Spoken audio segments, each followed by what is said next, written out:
It was 1:06 in the morning, December 27th, 1966.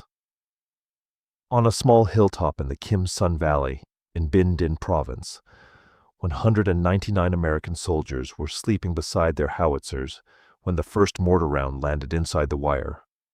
Within minutes, North Vietnamese soldiers were inside the perimeter. Some of the guns were already in enemy hands. The position was called Landing Zone Bird, a stretch of ground barely the size of a football field, ringed by jungle ridgelines the enemy had used for days to watch every move inside the base. Defending it were 2 undersized artillery batteries and a single understrength cavalry company. Coming down off those ridges were 3 battalions of the North Vietnamese Army's 22nd Regiment, close to 1,000 men reinforced by local guerrillas who knew the terrain better than anyone wearing an American uniform. The defenders were outnumbered roughly 5-1. Years later, some of the men who survived that night would say they always suspected they'd been left there as bait. By the time the sun came up over the valley, the NVA commander who ordered that attack had lost more men in a single hour than most regiments lost in a month. The guns of Landing Zone Bird were still firing, and somewhere back in that ridgeline, an NVA officer was already composing a report he did not want to write. This is how a handful of artillerymen, not infantry, not special forces, cannon crews, turned the worst night of their lives into one of the most lopsided defeats the NVA suffered in the Central Highlands that year. Landing Zone Bird sat in a valley the 1st Cavalry Division had been fighting over for months, part of a wider push to clear North Vietnamese forces out of the rice-rich Bong Son Plain. The base held 2 firing batteries. The 155mm howitzers of C Battery, 6th Battalion, 16th Artillery, dug in on the northern rim, and the 105mm guns of B Battery, 2nd Battalion, 19th Artillery, on the southern tip. Only days earlier, both sides had observed an uneasy Christmas truce. American radio intercept teams, young men in a listening post at An Kje, monitoring North Vietnamese signal traffic, picked up something they hadn't heard before. Coded transmissions from the NVA 3rd Division to its 22nd Regiment, repeated again and again. Intelligence officers pieced together what it meant. An attack on Bird was coming. A helicopter was sent to warn the base the day before the assault. The first man off it was dressed as Santa Claus, handing out cigarettes and chocolate to men far from home for Christmas. The second man who stepped off that same aircraft carried no gifts. His face was serious, and what he had to say erased whatever holiday mood remained. Somewhere in that valley, a full regiment was moving into position, and the men on the hill knew it was coming. They just didn't know when or how many. They found out at 1:06 a.m. Mortars, rockets, and recoilless rifle fire opened the attack, and under cover of that barrage, North Vietnamese sappers cut through the wire on multiple sides at once. Within minutes they had breached the perimeter and pushed into the gun pits themselves. The 155mm positions on the northern rim fell first, enemy soldiers standing among American howitzers that, moments earlier, had belonged to C Battery. Some artillerymen fought with rifles, pistols, and trenching tools, whatever was in reach, and fighting so close that neither side could safely call in support without hitting their own men.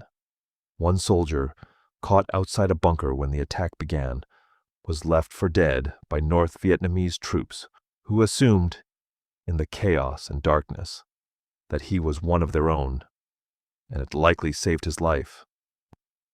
The weather turned against the Americans immediately. A low, dense cloud ceiling had settled over the valley, and it grounded the gunships that would normally have been overhead within minutes. There was no artillery reinforcement from neighboring fire bases close enough to help in time. For nearly half an hour, the men on Landing Zone Bird had almost nothing but what they were carrying and what was left of their own guns. That's when the gun crews of B Battery, on the southern perimeter made the decision that changed the battle.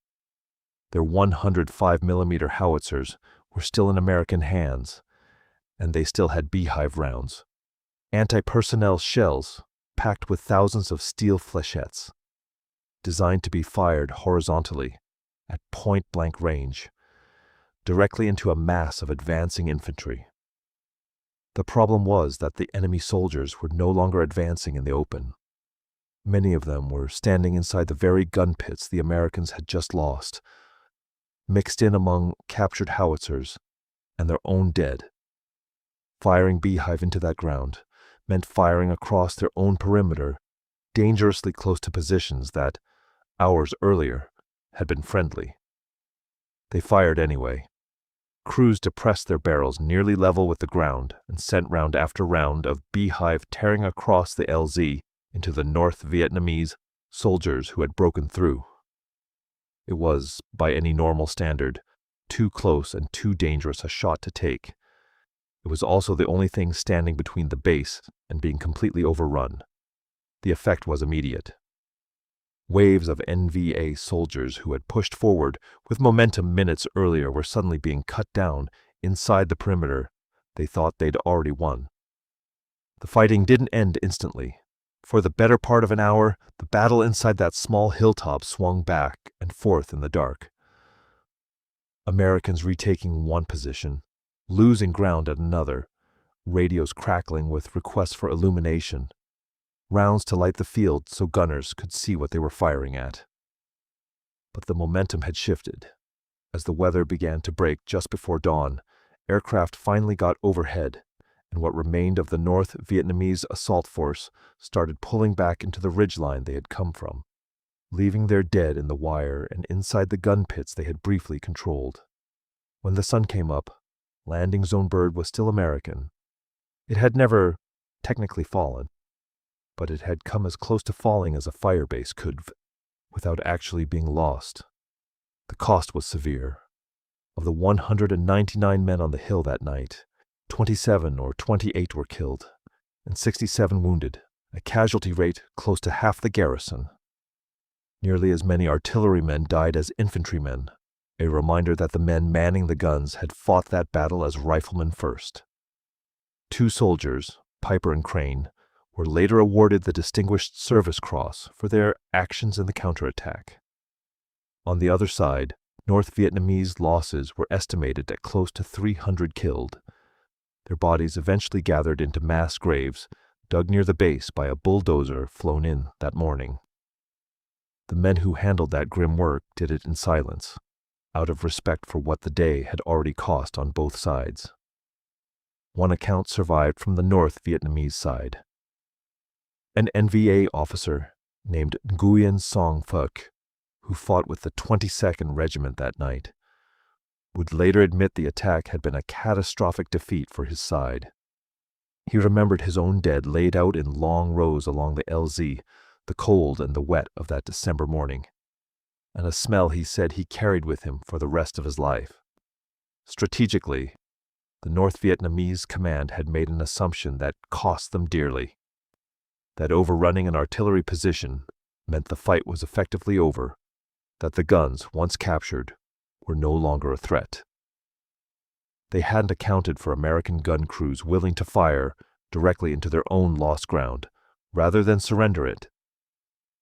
NVA, after-action assessments of engagements like Byrd would later acknowledge that fixed-position American artillery, even when partially overrun, remained lethal at close range in a way conventional doctrine hadn't fully prepared them for.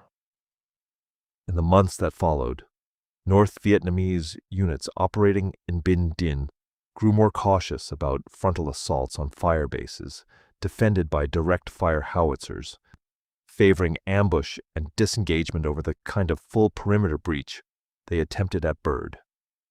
It was a small, brutal lesson, paid for in a single night, that changed how they approached fortified American positions for the rest of the war in that region.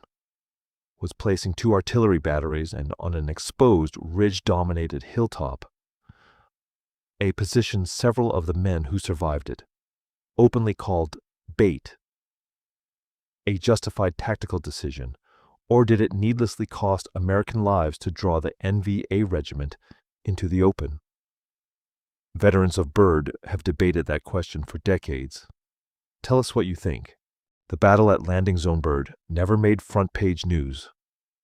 It happened in the narrow window between a Christmas truce and the New Year, when American papers were focused on holidays at home, and it was overshadowed a year later by the scale of the Tet Offensive.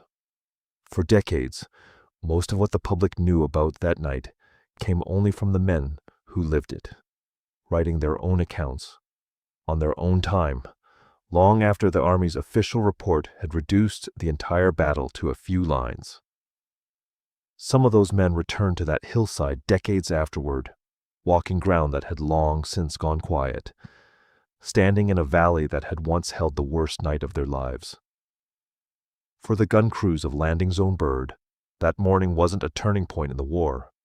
It was simply the night they held ground no one expected them to hold. And the night an NVA regiment learned that an overrun gun pit is not the same as a captured one.